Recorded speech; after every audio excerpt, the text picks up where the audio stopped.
Welcome back. This is part 2 of on-page SEO. In part 1, we covered what Google sees before it reads the content: titles, descriptions, and your heading structure. Now we get into what is actually on the page: content, linking, images, alt text, and a full checklist at the end that you can use on any page right now. Good content on its own is not going to work wonders. I say that in the book and it always gets a reaction because it feels like it goes against what people expect to hear. But a good web page isn't actually good if the content is poor, and poor content isn't rescued by great SEO either. You need both. This episode is about what goes inside the page. People ask about word count all the time. Here's the honest answer. There's no magic number. Google can technically index pages with very low word counts, but practically, aim for at least 300 to 350 words on any page if you can. But, and this is important, focus on quality, not numbers.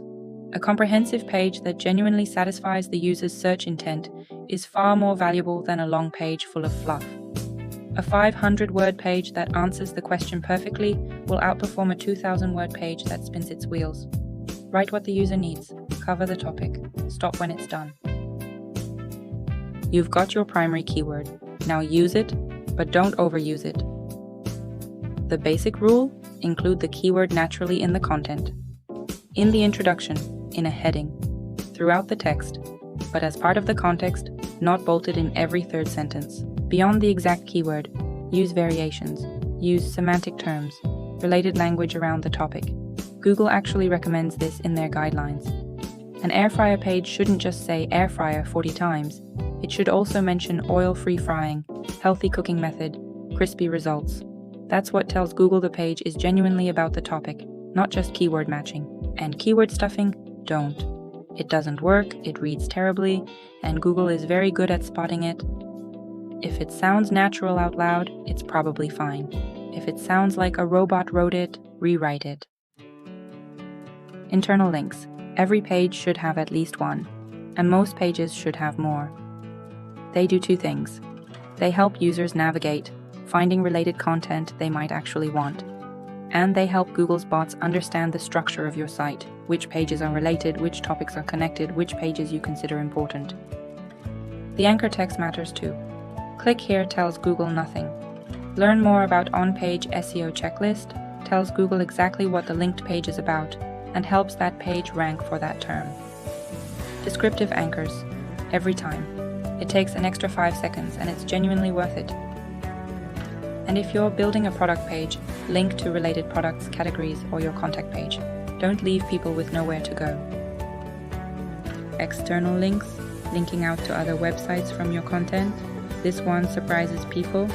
Aim for at least one link to a high-quality, credible external source, not a competitor, a trusted reference, a study, an official resource, a well-known publication in your niche. It's part of the trustworthiness signal. You're showing Google that your content is well-researched and connected to credible information. One practical thing: always open external links in a new tab. If someone clicks a link and leaves your site entirely, your bounce rate goes up. A new tab keeps them on your site while they explore the reference. Before we move on, a few quick things on readability that are easy to miss. Short paragraphs, bold text for key information, bullet points where they make sense, not everywhere but where a list genuinely helps.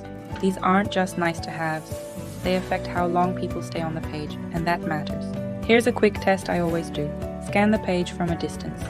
If it looks like a wall of text, it is one. Break it up. In the last part of this episode, images and alt text. The thing most people get completely wrong, and the fix is easier than you'd think. Images are more than decoration. They affect page speed. They affect accessibility. They affect how Google understands what the page is about. And they're the thing I see most consistently neglected on client sites, on student projects, on websites people have been running for years.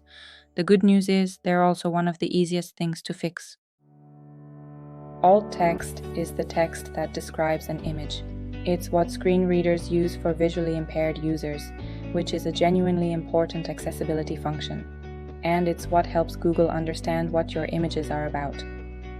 The way I explain it, describe the image as if you were telling someone over the phone what they're looking at, descriptively, helpfully, and naturally. Naturally include your keyword if it genuinely fits, but don't force it. The description should be for people first, with SEO in mind, not the other way around. In the book, the air fryer example is, keyword is air fryer recipe. Alt text is chicken air fryer recipe. Simple, descriptive, with keyword included because it fits. And for decorative images, dividers, backgrounds, patterns, the alt text should be empty. There's nothing to describe that helps anyone. Before you even upload an image, rename it. img2291.jpg tells Google absolutely nothing. airfryer-chicken-recipe.wepb tells it the image is of a chicken air fryer recipe. Use hyphens to separate words, not spaces, not underscores. That's the standard. And use modern image formats. WebP for photos and images. Better compression, better quality, smaller file size. SVG for logos and icons. They scale perfectly at any size. And image size, this one directly affects your page speed. Keep the total image weight per page well under 1 megabyte. If you're on WordPress, tools like Imagify or ShortPixel automate the whole thing. Rename it, compress it, use the right format. That's genuinely all it takes. 2 more things that are worth enabling and very easy to set up. Lazy loading. This delays loading images that are below the fold until someone actually scrolls to them. It makes the initial page load faster without you having to compress anything. In WordPress, this is often one checkbox. Responsive images. This means your site automatically serves a smaller optimized image to mobile users without affecting the quality for desktop viewers. Again, most modern WordPress themes and page builders handle this by default, but it's worth confirming it's on. Small things, real impact on load speed. Let's bring it all together. Here is the full on-page checklist. Everything a page should have before it goes live. Meta title. Under 60 characters, keyword near the front, brand name at the end. Meta description. 150 to 160 characters, keyword included naturally, ends with a reason to click. H1, 1 per page, contains the primary keyword. Heading structure, logical hierarchy, H2s for main sections, H3s for subsections, no levels skipped. Page content, quality over length, keyword and semantic variations used naturally.